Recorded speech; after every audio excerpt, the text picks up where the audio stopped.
ನಮಸ್ತೆ ಕನ್ನಡಿಗರೇ, ನಾನು ನಿಮ್ಮ ಮೈಸೂರು ಲೋಕೇಶ್. ಏನು ವಿಷಯ ಅಂದರೆ, ಈಗ ಎಸ್ ಎಲ್ ಸಿ ಎಕ್ಸಾಮ್ ಇವತ್ತು ಕೊನೆ ಆಗ್ತಾಯಿದೆ. ಈಗ ಎಸ್ ಎಲ್ ಸಿ ಎಕ್ಸಾಮ್ ಬರ್ದ ಕೂಡಲೇ ಮಕ್ಕಳು ಏನು ಮಾಡ್ತಾರೆ, ಸೀದಾ ಮನೆಗೆ ಹೋಗ್ತಾರೆ.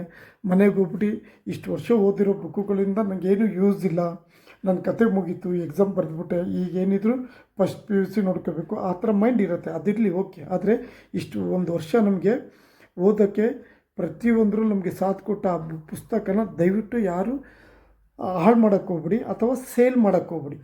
ಬೇರೆಯವರಿಗೆ ಮಾರೋದು, ಸೇಲ್ ಮಾಡೋದು, ಆ ಥರ ಪ್ರತಿಯೊಂದು ಏನು ಮಾಡೋಕ್ಕೆ ಹೋಗ್ಬಿಡಿ. ಆ ಬುಕ್ಕನ್ನ ಹೇಗಿದೆ ಹಾಗೆ ನೀಟಾಗಿ ಇಟ್ಕೊಂಡು 9ನೇ ತರಗತಿ ಮುಗಿಸಿ 10ನೇ ತರಗತಿಗೆ ಯಾರು ಹೋಗ್ತಾ ಇರ್ತಾರೆ ನೋಡಿ, ನಿಮ್ಗೆ ಗೊತ್ತಾಗುತ್ತೆ. ಅಂಥವ್ರಿಗೆ ಈ ಎಸ್ ಎಲ್ ಸಿ ಬುಕ್ ಏನಿದೆ ಅವರಿಗೆ ಕೊಟ್ಬಿಡಿ. ಯಾಕಂದರೆ ಎಷ್ಟೋ ಜನಕ್ಕೆ ತಗೊಳ್ಳೋಕ್ಕೆ ದುಡ್ಡಿರಲ್ಲ, ಕಷ್ಟದಲ್ಲಿರ್ತಾರೆ, ಬಡವರು ಇರ್ತಾರೆ.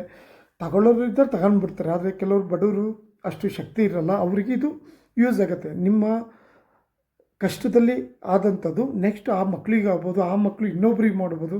ಈ ಥರ ನಾನಾ ಉಪಯೋಗ ಆಗುತ್ತೆ. ಯಾಕಂದರೆ ಎಸ್ ಎಲ್ ಸಿ ಬುಕ್ಕನ್ನು ಯಾರೂ ಹಾಳು ಮಾಡೋಕ್ಕೆ ಹೋಗ್ಬಿಡಿ. ನೀವು ಸೇಲ್ ಮಾಡೋದ್ರಿಂದ ಅದು ಬೇರೆಯವ್ರಿಗೆ ಗೊತ್ತೆ, ಅವರು ಆಗ ಅಂಗಡಿಗೆ ಯೂಸ್ ಮಾಡ್ತಾರೆ, ಅಂಗಡಿಗೆ ಸಿಕ್ಕದಾಗಿ ಯೂಸ್ ಮಾಡೋಕ್ಕೆ ಕಟ್ ಮಾಡಿಬಿಟ್ಟು ಎಲ್ಲ ಹಾಳು ಮಾಡ್ತಾರೆ. ಆ ರೀತಿ ತಪ್ಪಾಗೋದು ಬೇಡ. ಇಲ್ಲಾಂದರೆ ನೀವು ಅದನ್ನು ನೀಟಾಗಿ ಪ್ಯಾಕ್ ಮಾಡಿಬಿಟ್ಟು ನೀವೇನು ಎಸ್ ಎಲ್ ಸಿ ಓದಿದ್ರೆ ಆ HM ಮ್ಯಾಮ್ ಹತ್ರ ಕರ್ಕೊಂಡೋಗಿ ಮ್ಯಾಮ್ಗೆ ಕೊಟ್ಬಿಡಿ. ನಿಮ್ಮ HMಗೆ ಕೊಡೋದ್ರಿಂದ ಅವರು ಗೊತ್ತಾಗುತ್ತೆ ಯಾರಿಗೆ ಅದರ ಅವಶ್ಯಕತೆ ಇರುತ್ತೆ, ಅಂಥವ್ರಿಗೆ ಅವರು ಕೊಟ್ಬಿಡ್ತಾರೆ. ಅವ್ರು ಓದೋದ್ರಿಂದ ನಿಮಗೆ ಒಳ್ಳೆಯದಾಗತ್ತೆ. ಓಕೆ, ದಯವಿಟ್ಟು ಯಾರೂ ಎಸ್ ಎಲ್ ಸಿ ಬುಕ್ಕುಗಳನ್ನ ದಯವಿಟ್ಟು ಹಾಳು ಮಾಡ್ಕೊಳ್ಕೋಬಿಡಿ.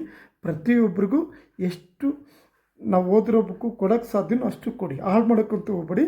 ಪ್ರಯತ್ನ ಪಡಿ. ಇದೊಂದು ಹೊಸ ಅಧ್ಯಾಯ ಆಗಬೇಕು. ಯಾಕಂದರೆ ಮೊದಲಿಂದಲೂ ಸುಮಾರು ಜನ ಕೊಡ್ತಾಯಿದ್ದಾರೆ, ಇಲ್ಲ ಅಂತ ಹೇಳ್ತಿಲ್ಲ, ಸುಮಾರು ಜನ ಕೊಟ್ಟಿದ್ದಾರೆ, ಹೆಲ್ಪ್ ಮಾಡ್ತಾರೆ, ಈ ಥರ ಇದ್ದಾರೆ. ಇನ್ನು ಮುಂದೆ ಯಾರಿಗೆ ಇದ್ರ ಬಗ್ಗೆ ಗೊತ್ತಿರಲ್ಲ ಅವರು ದಯವಿಟ್ಟು ನೀವು ಓದಿರೋಂಥ ಎಸ್ ಎಲ್ ಸಿ ಬುಕ್ಕುಗಳನ್ನ ಹಾಳು ಮಾಡೋಕ್ಕೆ ಹೋಗ್ಬಿಡಿ. ಬೇರೆ ಮಕ್ಕಳಿಗೆ ತಲುಪೋ ಥರ ಯಾವ್ದಾದ್ರು ಒಂದು ಐಡಿಯಾ ಮಾಡಿ ಅವರಿಗೆ ತಲುಪಿಸೋ ದಾರಿ ಮಾಡ್ಕೊಳ್ಳಿ ಅಂತ ನಾನು ಹೇಳ್ತೀನಿ. ಯಾಕಂದರೆ ಎಷ್ಟೋ ಜನ ಬಡವರು ಇರ್ತಾರೆ, ಅವರಿಗೆ ಅಷ್ಟು ಶಕ್ತಿ ಇರಲ್ಲ, ಅವರಿಗೆ ನಿಮ್ಮಿಂದ ಒಂದು ಉಪಯೋಗ ಆಗುತ್ತೆ. ಓಕೆ, ನಾವು ಕಲ್ತಿದ್ವಿ, ನಮ್ಮಿಂದ ಇನ್ನೂ 4 ಜನ ಕಲ್ತ್ರೆ ಆಶೀರ್ವಾದ ಎಲ್ಲ ನಿಮಗೂ ಸೇರುತ್ತೆ. ಓಕೆ, ಆಮೇಲೆ ಅವರು ಓದಿ ಅವರು ಯಾರಿಗಾರು ದಾನ ಮಾಡಿದ್ರೆ ಅವ್ರಿಗೂ ಸೇರುತ್ತೆ. ಇದೊಂದು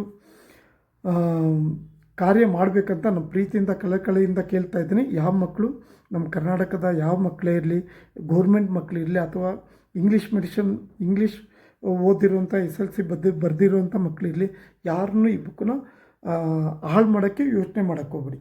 ಸೇಲ್ ಮಾಡೋದಿರಲಿ, ಪ್ರತಿಯೊಂದು ಆ ಥರ ಏನು ಮಾಡೋಕ್ಕೆ ಹೋಗ್ಬಿಡಿ. ಪ್ರತಿಯೊಬ್ಬರಿಗೆ ತಲುಪೋ ಥರ ಏನಾದ್ರು ಒಂದು ಐಡಿಯಾ ಮಾಡಿ ಇದನ್ನು ಅವ್ರ ಕೈಗೆ ಹೋಗೋ ಥರ ಮಾಡಿ. ಇದು ನನ್ನ ಪ್ರೀತಿಯ ವಿನಂತಿ.